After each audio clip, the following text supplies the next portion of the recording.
നമസ്കാരം. ഞാൻ പലപ്പോഴും പറഞ്ഞിട്ടുള്ള ഒരു കാര്യമാണ്, ജനങ്ങളിൽ നിന്ന് ഈ CPM നേതാക്കൾ അകന്നു പോകുന്നതിൻ്റെ കാരണം അവരുടെ പെരുമാറ്റമാണ്. അഹങ്കാരവും ധാർഷ്ട്യവും ഭീഷണിയും നിറഞ്ഞ പെരുമാറ്റമാണ് ഈ ജനങ്ങളൊക്കെ, സാധാരണക്കാരായ ആളുകളൊക്കെ ഈ CPM നേതാക്കളിൽ നിന്ന് അകന്നു പോകുന്നത്. പിണറായി വിജയൻ തന്നെ ഒരു പൊതുവേദികളിൽ വെച്ച് എത്രയോ തവണ ഇത്തരത്തിൽ പെരുമാറിയിട്ടുണ്ട്. A റഹീമും ശിവൻകുട്ടിയും ഒക്കെ അതിൻ്റെ ഉദാഹരണങ്ങളാണ്. ഉദാഹരണത്തിന് വീണ ജോർജ് പോലും പലതരത്തിൽ ഇത്തരത്തിൽ പ്രതികരിച്ചിട്ടുണ്ട്. ഞാൻ പറഞ്ഞു വന്നത് കായംകുളം MLA U പ്രതിഭയെക്കുറിച്ചാണ്. പ്രതിഭ ഇത്തവണ തോറ്റതിന് ശേഷം പ്രതിഭ ഇന്ന് മാധ്യമങ്ങൾക്ക് മുന്നിൽ വന്നിട്ടുണ്ട്. പക്ഷേ ഈ തോൽവി ഉൾക്കൊള്ളാനോ മര്യാദയോടുകൂടി മാധ്യമങ്ങളോട് സംസാരിക്കാനോ ഉള്ള ഒരു മാനസികാവസ്ഥ ആ സ്ത്രീക്കില്ല എന്നുള്ളതാണ് ഇന്ന് അവരുടെ പ്രതികരണം കണ്ടപ്പോൾ മനസ്സിലായത്.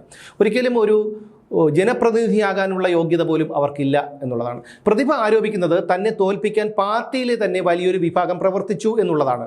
ആ പ്രവർത്തനം കൊണ്ടാണ് തനിക്ക് തോൽവി ഏറ്റുവാങ്ങേണ്ടതെന്ന് അവർ പറയുന്നു.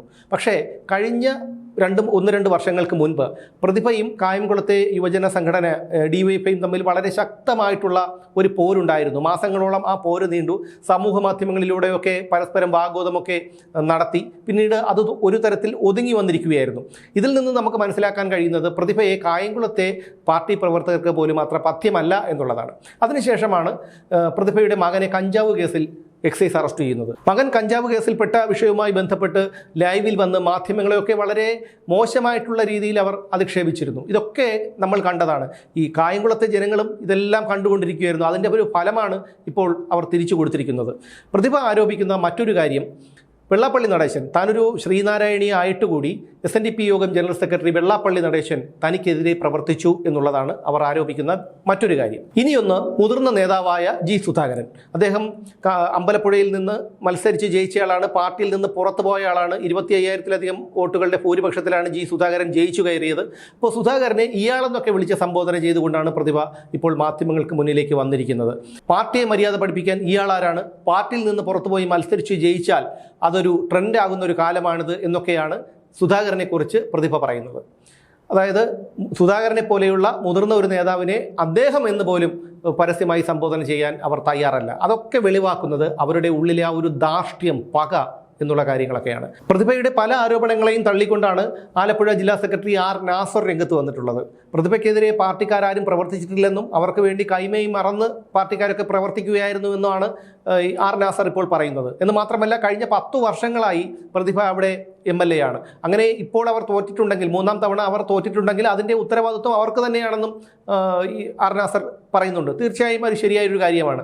അവിടെ എത്ര ഭരണവിരുദ്ധ, പിണറായി വിരുദ്ധ വികാരമുണ്ടെങ്കിൽ പോലും ഒരു MLAയുടെ ഒരു പ്രവർത്തനം ഒരുവിധം മെച്ചപ്പെട്ടതായിരുന്നുവെങ്കിൽ അവിടെ തീർച്ചയായും അവർ ജയിക്കുമായിരുന്നു. പക്ഷേ പ്രതിഭ അങ്ങനെ ആയിരുന്നില്ല. സമൂഹ മാധ്യമങ്ങളിലൂടെയൊക്കെ മാധ്യമപ്രവർത്തകരെയും സ്വന്തം പാർട്ടിക്കാരെയും തന്നെ വെല്ലുവിളിച്ച് അധിക്ഷേപിക്കുന്ന ഒരു പ്രവണത ഈ പ്രതിഭയ്ക്കുണ്ടായിരുന്നു. ഇതെല്ലാം കായംകുളത്തെ ജനങ്ങൾ മനസ്സിൽ ഒതുക്കി വെച്ചിരിക്കുകയായിരുന്നു. അതിൻ്റെ ഫലമാണ് അവർ ഇപ്പോൾ പ്രതിഭയോട് കാണിച്ചിരിക്കുന്നത്. ഇനി പ്രതിഭ പറയുന്ന മറ്റൊരു കാര്യം, പിണറായി സർക്കാർ സുഗന്ധമാണ് കേരളത്തിലേക്ക് വിട്ടത്, പക്ഷേ ജനങ്ങൾക്ക് അത് ദുർഗന്ധമായി തോന്നി എന്നുള്ളതാണ്. ഈ സുഗന്ധമായി തോന്നിയത് വളരെ ചെറിയൊരു വിഭാഗം ആൾക്കാർക്ക് മാത്രമാണ്. പ്രതിഭയെ പോലെയുള്ള വളരെ ചുരുങ്ങിയ കുറച്ച് പേർക്ക് മാത്രമാണ്.